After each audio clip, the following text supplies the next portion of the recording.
Hello and welcome back to another episode of Critical Reactions with your host Bryan.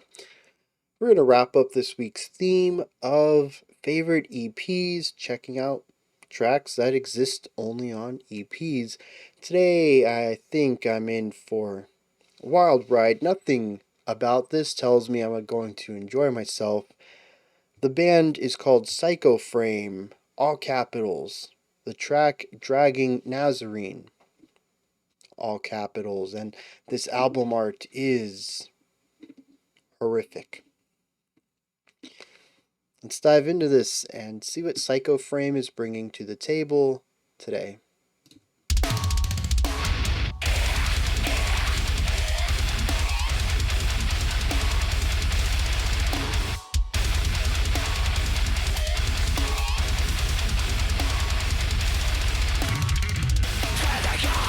Very sick bass work though.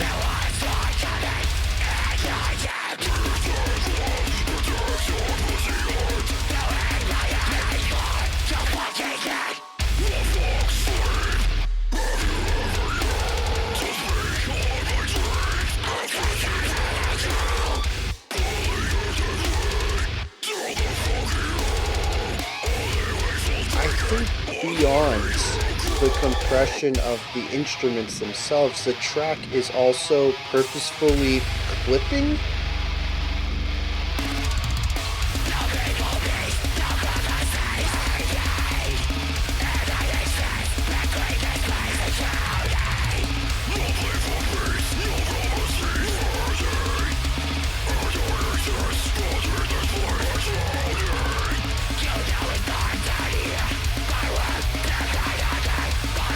Now that's a pretty good riff.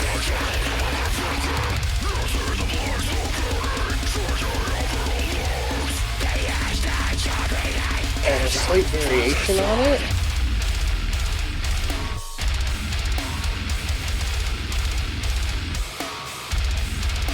You can just feel the dynamic range of this track getting decimated in this section.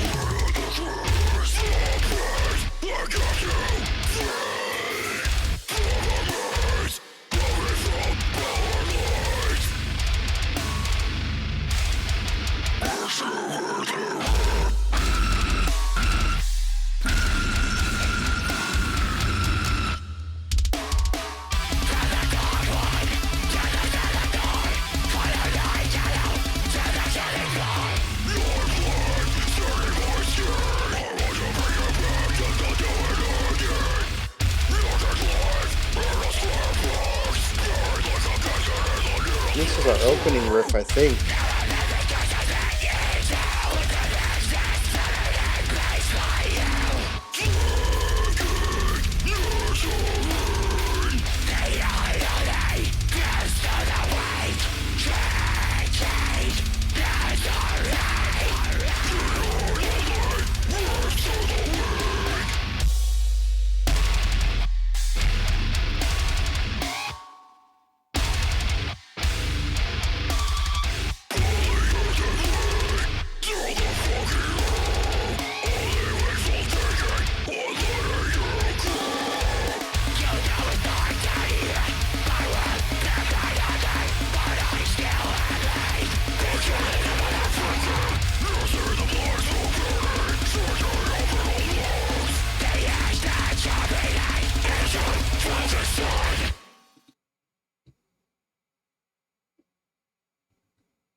I think I had a mini heart attack in there somewhere.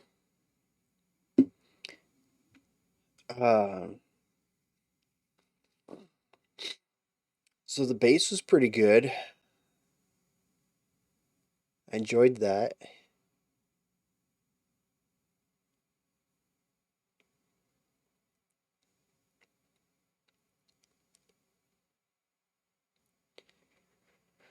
Okay, let me collect some thoughts real quick. We're going to start with something that I think I have a foolish idea of what I want to talk about. And hopefully I can multitask and form some more thoughts while I'm talking about this one. The production on this is bonkers. I brought it up a couple of times. I'm pretty sure that there's probably some clipping through the use of overdrive and, well, just overdrive, as well as just general compression that kind of removes dynamic range as well. There's some of that going on the guitars. Might even be some of that going on the bass, maybe the vocals. Not 100% sure on that one. That gives them that metal edge. But then I'm fairly confident that the song itself is also just blasted to a point where it also clips. And what clipping is, I'm not an audio engineer. I've never particularly studied this academically, so this may be a bit too layman and may be a little incorrect as well, but it is when audio gets recorded at such a level that all of the intricacies and color and dynamic qualities and nuance don't make the transition into the recording.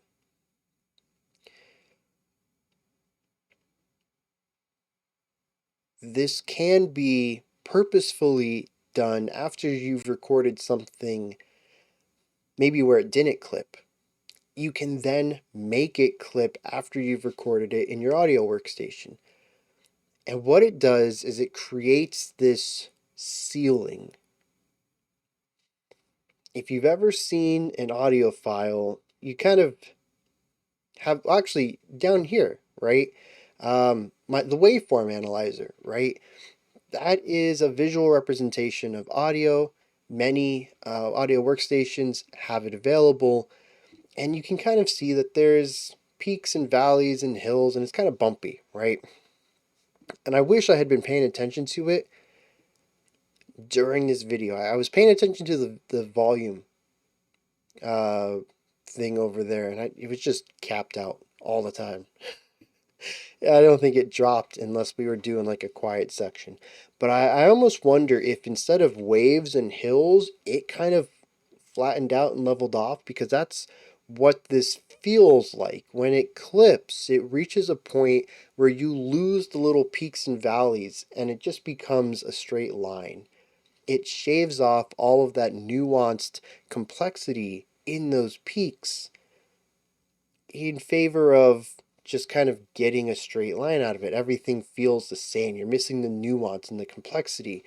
It is something that metal and rock, electric guitars in general, have done for a while through the use of overdrive. Overdrive is a way of pushing the audio past the limit and kind of shaving off that top end, creating something that's a bit flatter. It is purposeful artistic clipping. I don't think I've heard it done to a song at large, though. To clip an entire song and just shave off everything at the top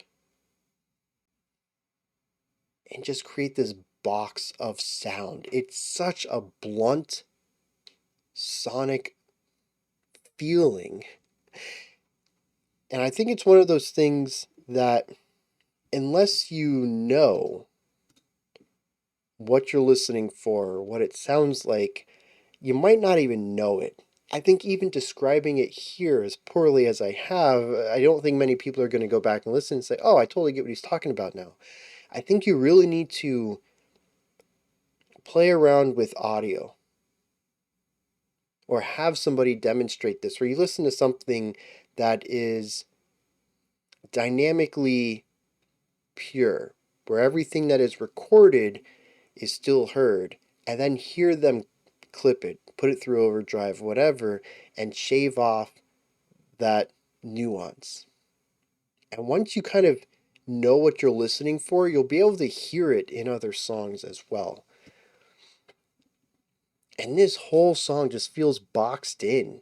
It is ridiculous. but it works so well for what they're aiming for. It ends up feeling extremely claustrophobic, chaotic, and small. No matter how large of a sound, no matter how overbearing this track gets, there's no getting away from it. You can't walk away from the sound because it fills up everything. Actually, that is a good sort of crossover here. I often talk about the sound sphere, right? The maximum size that the sound can be. And if the song doesn't match that, you kind of have this feeling of spatiality, of emptiness, which definitely leans into certain atmospheres and emotions. This is the opposite, where the sound is constantly pushing against the sound sphere, that it feels like the sphere itself is too small, and the sound drastically wants to burst out of it. It is a description I don't think I've ever used on a channel before. And it is because I don't think I've ever heard this type of clipping applied globally across an entire track. It is usually done to specific instruments to achieve specific sounds, and then still creating that spatiality within the mix itself. And that's just not handled here. And it is just such a bizarre feeling that works very well for what they're going for here.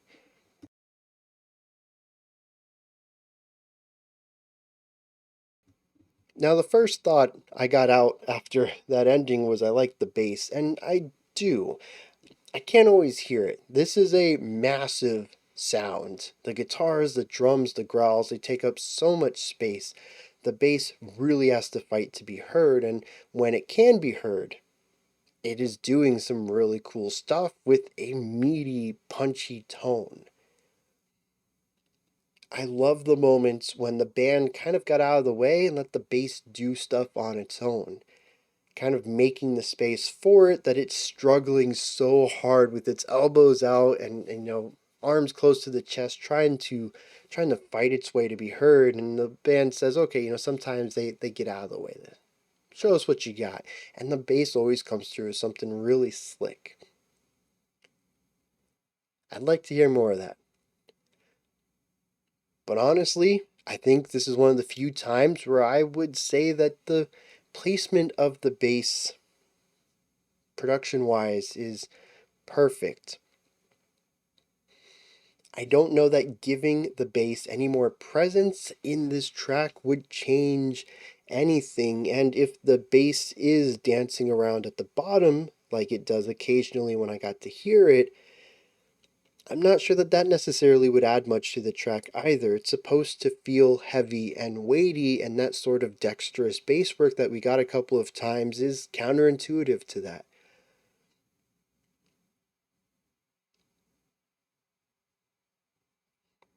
As much as I would like an isolated bass track, I think this is going to be one of the few times where I am not going to call for the bass to have been bumped up in the mix in some sort of future remix.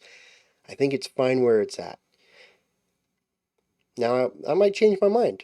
I hear the isolated bass track, maybe I bump up the bass, for my own personal listening. I'm like, oh, dang, actually, this sounds sick. But as of right now, with my understanding of this track's first time listen, not really knowing what the bass is doing half the time, because I can't hear it, it's fine. I think it achieves its goals. But I did enjoy hearing what the bass could bring to the table if they were given a bit of room and some spotlight. This song is a lot of noise, which is sort of why I think those dexterous bass lines just don't kind of work. It's chugging all the time mixed with screeching. It's chugging and screeching and chugging and screech. And the screech is just those high pitched dyads with a ton of dissonance. It's when the guitar kind of gets that screechy sound after chugging down here for so long. Bum bum bum bum beam bum bum bum beam bum bum beam. That kind of idea. We hear a ton of that in here. It's the first riff we hear. That riff is called back later. We hear a variation of it closer to the end of the track. It is everything I don't like about metal compressed down into 3 minutes of lots of riffs of the stuff I don't like about metal. It is all of the hurdles and antagonistic elements and unpalatable components of extreme metal writing. I totally understand how people may have got to this point of enjoying it and how people would enjoy this. It's not one of those things where I'm just walking away from this like, how could anyone listen to this? I get it. I get it. There's always this trek of more extreme, and it's the process of getting there. Nobody's jumping in to this. Well, there are some weirdos out there, I bet, that dove straight into this. But for the most part, I think most people take a journey to get to this point, and I have not made that journey. Which is, it's part of the fun of the reaction channel. Throw me into the deep end and see what I have to say about it. I get it. But this is certainly not a track I would give a metal newbie. And me, even kind of not being a metal newbie, having 4 years in the extreme metal pool, it's still a bit much for me. But I can appreciate what it's doing, even if I hate all of it. But it's a lot of noise, it's a lot of screeching. And I think from a certain perspective, those words themselves might feel derogatory, like I'm throwing shade at them, but it isn't. There is certainly a craft to creating palatable noise, to create a full space like this with the type of production that it has and the riffs that they're creating and the use of dissonance as heavily as it is, and make it in a way that people listen to it and say, I want to listen to more of that. Because as I've seen a couple of times lately, I think what is it? The Death Grips one? And I think there was a video last week too. I can't remember. But the idea, I listen to a lot of extreme metal and I found this abrasive. That kind of idea pops up quite a bit, but it really is about the journey. And palatability is based on where you've been and what you listen to. There are probably some people who really enjoyed the Death Grips track that are going to find this just to be completely unpalatable. And it's because of language. Man, I really want to make this vloggy video essay topic about musical language and how there's a lot of dialects. But even though I kind of categorize both that Death Grips track from Monday and this track today as noisy, oppressive, overbearing, anxiety-driven songs, they are exceptionally different in how they achieve that. And you really need to have a strong musical bilingual element to your musical tastes and understanding, I think, to appreciate or to enjoy listening to both equally.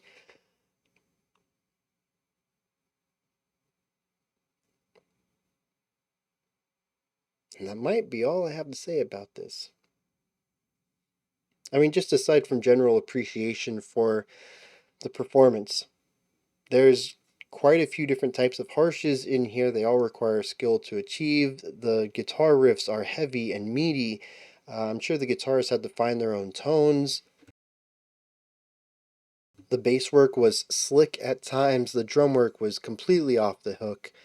I mean, this is not something anybody can pull off. There's a lot of skill that went into both the composition and the performance of this, despite to, most people's ears and a little bit to mine included, just kind of being noise, But it certainly isn't. There's a lot of craft that goes into making something like this. And like I said, part of the appeal is making it palatable. I think it's really easy to make noise. It's difficult to make good noise. And that's what Psycho Frame is doing here. I'm going to apprehensively check out the lyrics to this monstrosity, and then we'll wrap this up.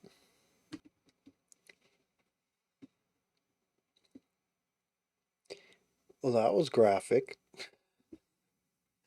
I don't know if there is a non-literal aspect to it. There might be a metaphorical component here.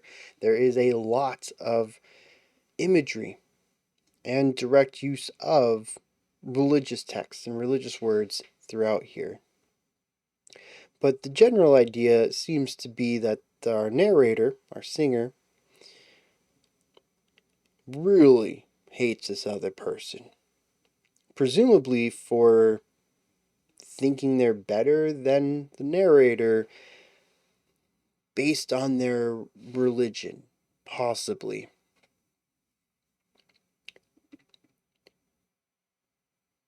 And he eventually drags him down to his world.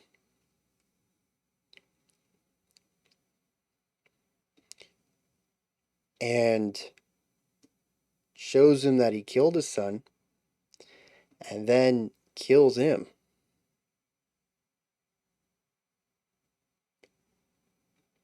And then at the very end, drags him down a hallway. And that seems to be about it.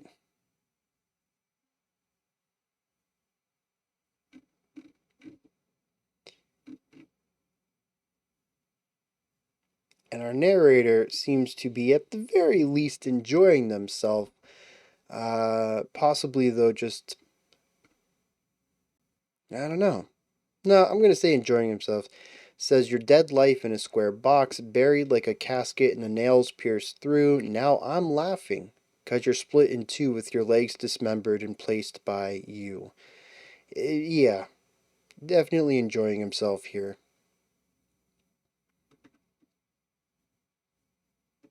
That's what it's about. It's a brutal set of lyrics about brutality in itself and venomous hatred.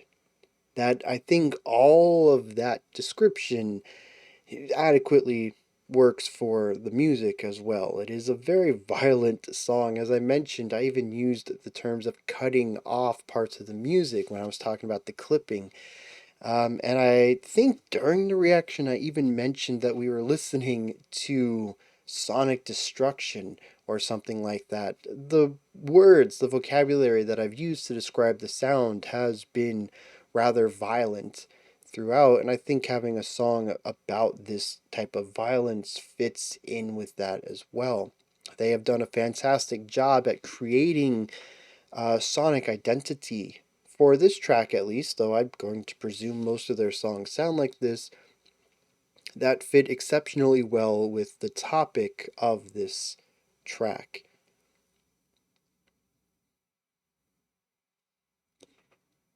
Beyond that, though, I don't know I have much to say about it, so we're going to wrap it up. Those are my thoughts on Psycho Frame's Dragging Nazarene. Let me know yours. Let me know your thoughts, opinions, perspectives, whatever you want to add to the conversation. Put it down in the comment section. Above that, in the description box, you'll find a link to Linktree. It takes you here. You can find links to my music, which are quite a bit more peaceful than this. Ways to support the channel, like Patreon and special selections, and a link to the Discord server if you'd like to interact with the community. Above that, if you could, like, subscribe, and ring the bell. I greatly appreciate all three. I'm really glad this is the last one for today. I don't know that I have the energy to follow this up and listen to more, although I am going to have to listen to something else. I got to get that taste out of my mouth. Alright, until next time, remember to be critical, not cynical, of the music you listen to, and have a fantastic morning, afternoon, or evening, whenever you choose to watch my videos.